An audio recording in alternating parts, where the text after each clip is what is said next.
வணக்கம் மக்களே. நாம் இன்றைக்கி இங்கே வடலூர் வந்திருக்கோம். இதுதான் வடலூர் சத்திய ஞான சபை. இன்றைக்கி தைப்பூசம் முடிஞ்சு 2வது நாள் 27ஆம் தேதி. இன்றைக்கி 27/1/2024. இன்றைக்கி வந்து பார்த்திங்கன்னா அந்த திருக்காப்பீட்டு அறைன்னு சொல்லுவாங்க இல்லைங்களா. அதாவது நம்ம வள்ளலார் வந்து தெய்வீக நிலையை அடைந்த அந்த சித்தி வளாகத்தில் இருக்க அந்த திருக்காப்பீட்டு அறையானது இன்றைக்கி வந்து திறப்பாங்க பக்தர்களுடைய தரிசனத்துக்கு. ஸோ இன்றைக்கி அந்த நிகழ்வு அங்கே இன்றைக்கி நடக்கும். அதுக்கு தான் இன்றைக்கி நம்ம வந்திருக்கோம். அதுக்கு முன்னாடி இந்த சத்திய ஞான சபையை பார்த்துட்டு போகலாம் அப்படின்றதுக்காக தான் அங்கே வந்திருக்கோம். இதுதான் வந்து வள்ளலாரினுடைய சபை, வடலூரில் இருக்க சத்திய ஞான சபை. தைப்பூசம் முடிஞ்சு இன்றைக்கி 2வது நாள். இன்னும் கொஞ்சம் நேரத்தில் இப்போ 12 மணிக்கு அங்கே வந்து அந்த அறையானது திறப்பாங்களாம், இந்த திருக்காப்பீட்டு அறையானது. இங்கே அதிகாலை 5 மணிக்கு அந்த அவர் பயன்படுத்தின பொருட்கள் எல்லாமே இங்கேருந்து அங்கே கொண்டு போவாங்க. அந்த மேத்துக்குப்பம் அப்படின்ற ஒரு கிராமம் இருக்குது இங்கேருந்து ஒரு 3 கிலோமீட்டரில். அந்த கிராமத்துக்கு போயிட்டு அங்கே தான் வந்து அந்த 12 மணிக்கு அந்த அறையானது ஓப்பன் பண்ணுவாங்க. 12 மணிலேருந்து மாலை 6 மணி வரைக்கும் அது திறந்திருக்கும். ஸோ இன்றைக்கி நம்ம அங்கே தான் போக போகிறோம். உங்களுக்காக அந்த தரிசனத்தை காட்டணும் அப்படின்றதுக்காக. அந்த திருவறை திறக்கும் நிகழ்வுனால இன்றைக்கி வந்து இங்கே வந்து தரிசனம் இல்லைங்களாம், ஜோதி தரிசனம். ஸோ எல்லோரும் அமைதியாக உட்காந்து தியானம் பண்ணிக்கிட்டு இருக்காங்க. ஸோ நேற்று முன்தினம் வந்து அந்த தைப்பூச தரிசனம் நடந்திருக்கும். அப்போ ஏகப்பட்ட கூட்டம் இருந்திருக்கும். ஸோ நம்ம தைப்பூசம் முடிஞ்சு 2வது நாளான இன்றைக்கி வந்திருக்கோம், சனிக்கிழமை. நார்மலாக வழிபாடு நடக்கிற நேரம் இதுதாங்க. ஒவ்வொரு நாளும் வழிபாடு நடக்கிற நேரம் இதுதான். ஸோ நம்ம இப்போ இங்கேருந்து அந்த மேட்டுக்குப்பம் அப்படின்ற ஒரு கிராமத்துக்கு இப்போ நம்ம போக போகிறோம். அங்கே போயிட்டு அந்த திருவுரை திறக்கும் நிகழ்வை இன்றைக்கி நம்ம போயிட்டு இந்த வீடியோவில் பார்க்கலாங்க.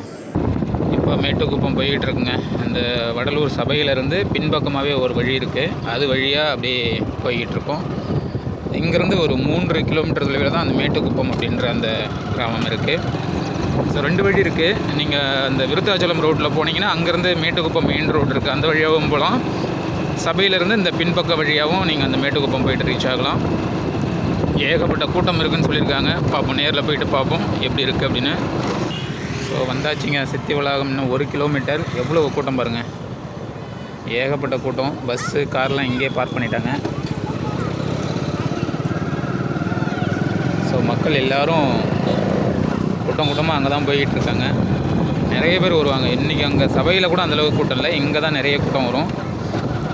முக்கியமான நிகழ்வு இங்கே தான் நடக்குது இன்றைக்கி. எல்லா இடத்துலையும் அன்னதானம் தான் நடக்குது. கிட்ட வந்தாச்சுங்க. பஸ்ஸு 2 வீலர்லாம் அங்கேயே நிற்க சொல்லிட்டாங்க, வெளியவே கொஞ்சம் தூரத்துக்கு முன்னாடியே.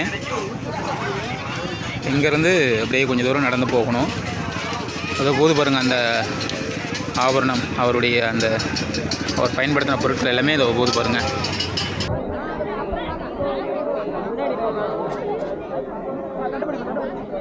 கடலூர் மாவட்டம் வடலூர் சித்தி வளாக மாளிகையில் ஐயா அவர்கள் ஒளிவு மறைவானார்.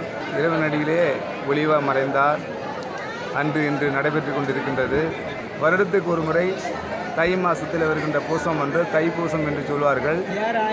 அங்கே காலை, மதியம், மாலை, இரவு, அதிகாலை இப்படியே பூசம் இந்த சத்தியஞான சபையிலே அந்த ஜோதி தரிசனம் காட்டிய பிறகு ஒரு நாள் இடைவெளி விட்டு மறுநாள் இன்று, அதாவது சனிக்கிழமை, சித்தி வளாக மாளிகையிலே ஐயா அவர்களுடைய பயன்படுத்திய உடை ஆபரணங்கள் மற்றும் அவருடைய முக்கியமான உபகரணங்கள் எல்லாம் சொந்த ஊர், பிறந்த ஊர் மருதூர் என்ற கிராமத்திலிருந்து அங்கேருந்து வள்ளல் பெருமான் அவர்களை மக்கள், சன்மார்க்க அன்பர்கள், ஊர் பெருமர்கள் மற்றும் அறநிலையத்துறை அதிகாரிகள் மூலமாக மருதூரிலிருந்து புறப்பட்டு தண்ணீரில் விளக்கேற்றிய கருங்குழி வழியாக வந்து திரும்ப மீண்டும் சத்தியஞான சபையை சென்று அங்கே பூஜை செய்து ஐயா அவர்களுடைய பயன்படுத்திய முக்கியமான அறைகளை எல்லாம் அங்கே காண்பித்து ஒளி விளக்கேற்றி ஊர் பெருமகளெல்லாம் அடைத்து சிற்சபை புற்சபை என்று சொல்லக்கூடிய இதெல்லாம் அங்கே காண்பித்து அங்கிருந்து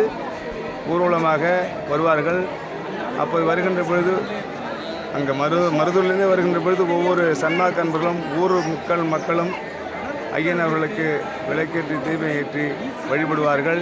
அங்கேருந்து ஊர்வலமாக ஐயன் அவர்களை, வள்ளல் பெருமன் அவர்களை அங்கே பல்லக்கிலே அழைத்து வந்து 12 மணி அளவிலே இங்கே சித்தி வளாக மாளிகை திரு அரச தரிசனம் அவருடைய ஐயா அவர்கள் அங்கே இறைவனடி ஒளிவரமாக இறைவனோடு கலந்த இந்த திருவரடி திறந்திருக்கின்றார்கள். இந்த 12 மணியிலிருந்து இரவு சாயந்தரம் மாலை 6 மணி வரை திறந்திருக்கும்.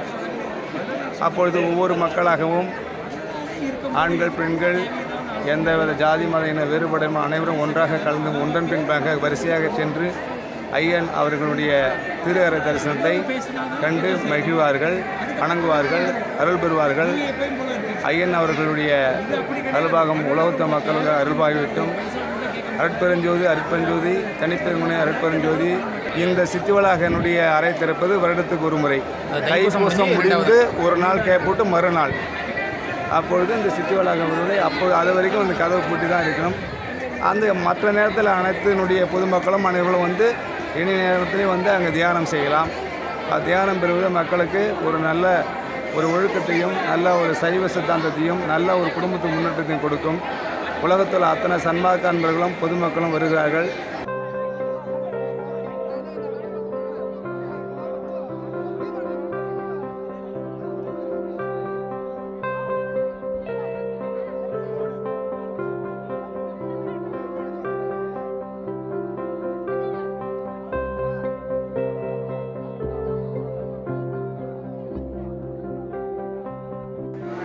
சித்தி வளாக திருவரை. இந்த சித்தி வளாகம் இருக்கிற இடம் இதுதான், முன்பக்கம் இது. இந்த இடத்துக்கு பின்பக்கம் தான் அந்த திருவரை இருக்குது. இப்போ மக்கள் எல்லோரும் பாருங்கள், தரிசனத்துக்கு நிறைய பேர் வெயிட் பண்ணிக்கிட்டு இருக்காங்க.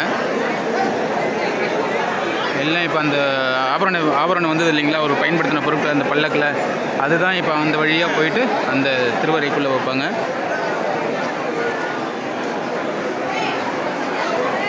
இப்போ இங்கே நிற்கிறவங்க எல்லாருமே அந்த தரிசனத்துக்கு திறந்து விடுவாங்க. ஆயிரக்கணக்கான மக்கள் அங்கே வந்து கூடியிருக்காங்க இந்த திருவரை தரிசனத்துக்கு. இப்போ டைம் பார்த்திங்கன்னா கரெக்டாக 11:55ங்க. இன்னும் கொஞ்சம் நேரத்தில் அந்த திருவரையானது ஓப்பன் ஆகும். ஏகப்பட்ட பேர் க்யூவில் நிற்கிறாங்க. அதுவும் இல்லாமல் வெளியும் வேறு நிறைய பேர் இங்கே வந்து தங்கியிருக்காங்க, இங்கேயே வந்து தங்கியிருந்துருக்காங்க. டைம் வந்து இப்போ 12 ஆக போகுதுங்க. எல்லோரும் பாருங்கள் வெயிட் பண்ணிக்கிட்டு இருக்காங்க. அது இருக்குது பாருங்கள், அதுதாங்க அந்த அறை. அது இருக்குது பாருங்கள், அந்த அறையானது தான் திறக்க போகிறாங்க. அந்த ஜன்னல் இருக்க பாருங்கள், அதுதான் இப்போ திறந்து விடுவாங்க பார்க்குறதுக்கு.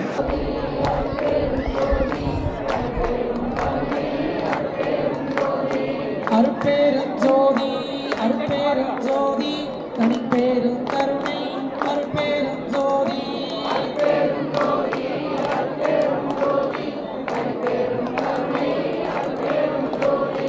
அருட்பெருஞ்சோதி அருட்பெருஞ்சோதி தனிப்பெரும் கருணை அருட்பெருஞ்சோதி. டைம் இப்போ 12 ஆக போகுதுங்க. அதோ வருது பாருங்கள் அந்த பல்லக்கு.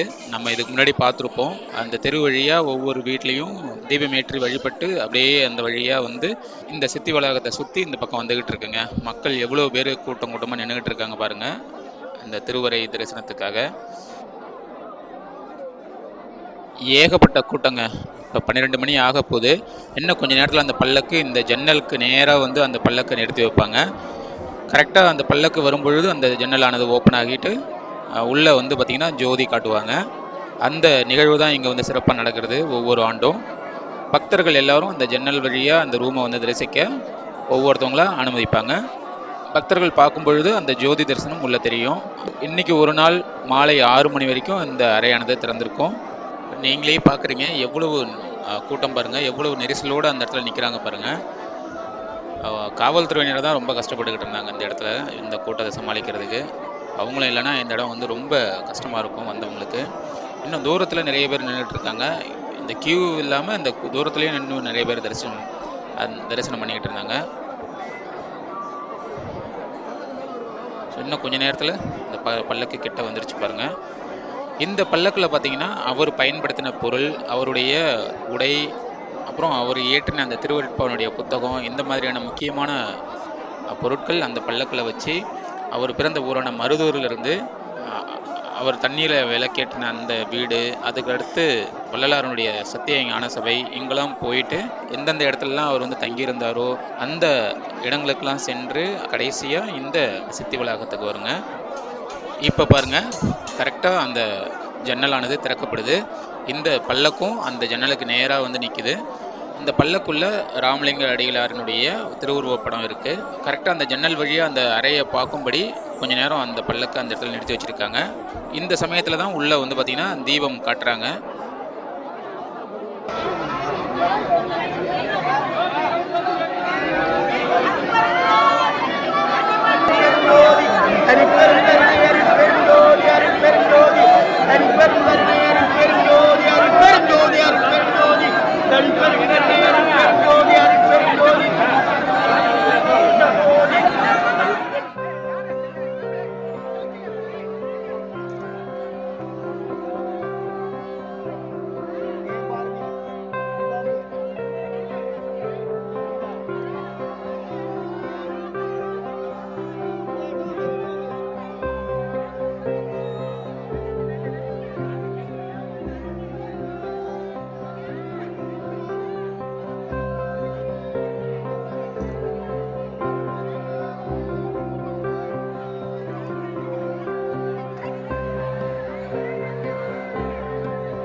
ஜோதி தரிசனம் காட்டிட்டாங்க. பல்லக்கும் அங்கேருந்து கிளம்பிச்சிங்க. இதுக்கு அடுத்தது இந்த ஜோதி தரிசனத்தை வர பக்தர்கள் ஒவ்வொருத்தவங்களா பார்த்துட்டு போய்கிட்டு இருக்காங்க. அதோ தெரியுது பாருங்க, உள்ள அந்த ஜன்னல் வழியே ஒரு சின்ன ஜோதி மட்டும் எரிஞ்சுக்கிட்டு இருக்கும். இன்னைக்கு மாலை வரைக்கும் இதை தான் வந்து பக்தர்கள் தரிசனம் பண்ணிட்டு போவாங்க. இந்த நிகழ்வு தாங்க இங்கே சிறப்பாக நடக்கிறது. இந்த தைப்பூசம் முடிஞ்ச 2வது நாள். அதே போல் இந்த அறைக்குள்ளார ஒரு கதவு தெரிந்தது. அது தனி அறையா என்றது எனக்கு தெரியல. யாராச்சும் தெரிஞ்சதுன்னா கீழே இருக்க கமெண்ட் பாக்ஸில் சொல்லுங்கள். வள்ளலார் இப்போ ஜோதி காட்டினாங்களா அந்த அறைக்குள்ளே சித்தி அடைஞ்சாரா, அப்படி இல்லைனா அந்த கதவு தெரிகிற அந்த அறைக்குள்ளே அப்படின்றது ஒரு சந்தேகமாக இருக்குது. தெரிஞ்சவங்க யாராச்சும் இருந்தீங்கன்னா கீழே இருக்க கமெண்ட் பாக்ஸில் சொல்லுங்கள். இதோ பாருங்கள் எவ்வளவு மக்கள் காத்துக்கிட்டு இருக்காங்க அந்த தீபத்தை தரிசனம் பண்ணுறதுக்கு. நல்லா வெளியிலேருந்து பார்த்தாலே நல்லாவே தெரியுதுங்க உள்ளே எரியிற அந்த தீபம். ஸோ ஜன்னல் வழியே பார்க்கும் பொழுது இது பாருங்கள், அது தெரியுது பாருங்கள், நல்லாவே தெரிஞ்சுது. கிட்ட வந்து பார்த்தோம் அப்படின்னா அந்த உள்ளே இருக்க அறையும் தெரியுது. தூரத்தில் இருந்து பார்க்கும்போது அது தெரிய மாட்டேங்குது. ஏன்னா மக்கள் எல்லாமே கூட்டம் மறைச்சிக்கிறாங்க, முன்னாடி என்ன நடக்குதுன்றது தெரிய மாட்டேங்குது. ஏன்னா இன்றைக்கி ஒரு நாள் அதுவும் கொஞ்ச நேரம் தான் அந்த இந்த அறையானது திறந்திருக்கும் அப்படின்றதுனால நிறைய மக்கள் அடித்து பிடிச்சி வந்து பார்த்தோன்னு எப்படியாவது பார்த்தோன்னு அப்படின்ற ஒரு ஆர்வத்தில் வந்து போகிறாங்க. அப்படியே நாங்கள் பார்த்துட்டு இங்கேருந்து கிளம்பியாச்சுங்க. அடுத்தது இங்கேருந்து வள்ளலார் தண்ணீரில் விளக்கேற்றிய அந்த வீடு இருக்க இடத்துக்கு தான் இப்போ நம்ம போக போகிறோம். பாருங்கள் எவ்வளோ கூட்டம் பாருங்கள். இப்போ நாங்கள் தரிசனம் முடிச்சுட்டு வந்துட்டோம், திருவுரை தரிசனம் முடிச்சுட்டு வந்துட்டோம். ஆனால் கூட்டம் பாருங்கள் எவ்வளோ இருக்குன்னு, ஏகப்பட்ட பேர். இது வரைக்கும் கூட்டம் நிற்கிதுங்க.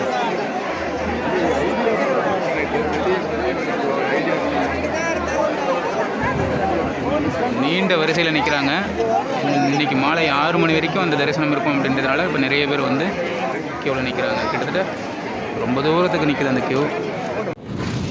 இப்போ நம்ம வந்து அந்த சித்தி வளாகத்துலேருந்து ரிட்டர்ன் வந்துக்கிட்டு இருக்கோம். வரும் வழியில் தான் இந்த வள்ளலார் வந்து தண்ணீரில் விளக்கேற்றிய இடம் இந்த இடத்துல தாங்க இருக்குது.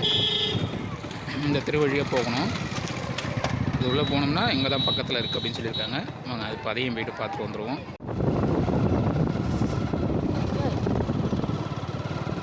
இதுதாங்க இப்போ நம்ம அந்த தண்ணீரில் விளக்கேற்றிய வீட்டுக்கு போய்கிட்டு இருக்கோம். இதுதான் அந்த போகிற வழி. வந்தாச்சு நம்ம. இந்த இடத்துல தான் வந்து அந்த வள்ளலாருடைய தண்ணீரில் விளக்கேற்றிய வீடு இருக்க இடம். இது இருக்கு பாருங்கள், இந்த வீடு தாங்க.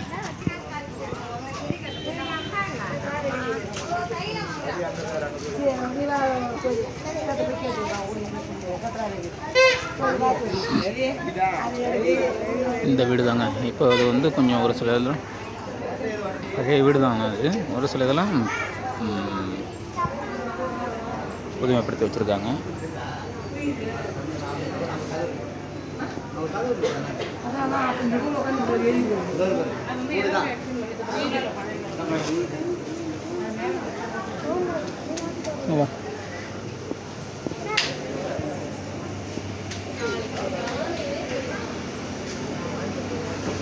இந்த அறை தானுங்க. வள்ளலார் மீசையோடு இருக்க மாதிரியான ஒரு திருவுருவப் படம் இந்த இடத்துல வச்சுருக்காங்க. இதுதான் அவருடைய ஒரிஜினல் படம் அப்படின்ற மாதிரி சொன்னாங்க. இந்த அறை தானுங்களா எது அது அவருடைய தங்கியிருந்த அறை? இது இதே வீடு தானுங்களா இல்லை வேறு ஏதாவது மாற்றி கட்டியிருக்காங்களா? மாற்றி அமைக்கப்பட்டது. ஆனால் இந்த அறையில் தான் அவர் வந்து விளக்கேற்றாங்க. 1958லேருந்து 67 வரைக்கும் தான் தங்கிது. இந்த அறை தாங்க 9 ஆண்டு தங்கி ஆட்பாடு வந்து சன்மார்க்க சங்கம் தொடங்கிது. தண்ணியில் விளக்கு அடிக்குது. இதெல்லாம் இங்கே தான். அதாவது கடவுள் விளக்க உண்மை தெரிஞ்சதெல்லாம் இங்கே தான். ஓகே. கடவுள் உண்டு, ஆனால் கோயிலில் கடவுள் இல்லை. என்ன எல்லா ஜீவராசிகளையும் இறைவன் இருக்கிறான்னு தான் உண்மை. இது அவருடைய வீடுங்களா? இல்லை இல்லை, இது ஒரு மணிகாரர் வீடு. மணிகாரர் வீடு. வெங்கட ரெட்டியார் அவர் மணிகாரர். அன்னைக்கு மணிகாரர் தான் பவர். அதனால் அவங்க அனுமதியில் எங்கே வேணாலும் இருக்கலாம். அதனால் அவர் வந்து அதுக்கு முன்னாடி அவருடைய அண்ணன் பரசுராம பிள்ளை வந்து இங்கே சர்வே வேலை பார்க்குறாரு, கணக்கு வேலை. கிட்டத்தட்ட ரொம்ப ஆண்டுகள் வந்து இந்த இடத்துல தங்கியிருக்காரு, இந்த வீட்டில் வந்து தங்கியிருந்திருக்காருங்களாம். இது வந்து ஒரு மணியக்காருடைய வீடுங்களாம். அப்போ விஏஓ சொல்லுவோம் இல்லைங்களா, அந்த மாதிரி அப்போ அந்த காலத்தில் இருந்து ஒரு மணியக்காரனுடைய வீடுங்களாம். இந்த அறையில் தான் அவர் தங்கியிருந்திருக்காரு. இந்த இப்போ நீங்கள் பார்க்குற இந்த வீடானது கொஞ்சம் மாற்றி அமைக்கப்பட்டிருக்கு. ஆனால் இந்த அறைன்றது அதுதாங்க, அவர் தங்கியிருந்தது அந்த அறை தான். அப்போ வந்து ஏதாவது ஒரு ஓட்டு வீடாக இருந்திருக்கலாம். இங்கேயும் அன்னதானம் நடந்துக்கிட்டு இருக்குங்க. இந்த பக்கத்தில் இங்கேயும் அன்னதானம் நடந்துக்கிட்டு இருக்கு. நிறைய பக்தர்கள், இந்த சபைக்கு வர பக்தர்கள், சித்தி வளாகத்துக்கு வரவங்களாம் இங்கேயும் வந்து பார்த்துட்டு போகிறாங்க. இது அந்த சித்தி வளாகத்துலேருந்து ஒரு 1 கிலோமீட்டர் தொலைவில் தாங்க இருக்குது. சித்தி வளாகத்துலேருந்து ரிட்டன் நீங்கள் மருதூர் போகும்பொழுது இந்த கருங்குழி அப்படின்ற இந்த ஊர் தாங்க. நீங்கள் வடலூர் வர மாதிரி இருந்ததுன்னா இந்த இடத்துக்கும் வந்து பாருங்கள். இந்த வீடியோ உங்களுக்கு பிடிச்சிருக்குன்னு நம்புகிறேன். நேரில் வந்து நீங்கள் பார்த்த மாதிரியான ஒரு அனுபவம் அந்த வீடியோ மூலமா உங்களுக்கு கிடைச்சிருந்தா ஒரு லைக் பண்ணிவிட்டு உங்கள் நண்பர்களுக்கும் ஷேர் பண்ணுங்கள். மறக்காமல் நம்ம பேஜை ஃபாலோ பண்ணிக்கோங்க. நம்ம சேனலை சப்ஸ்கிரைப் பண்ணி சப்போர்ட் பண்ணுங்கள். அடுத்து ஒரு நல்ல வீடியோவில் சந்திக்கலாம் மக்களே. நன்றி.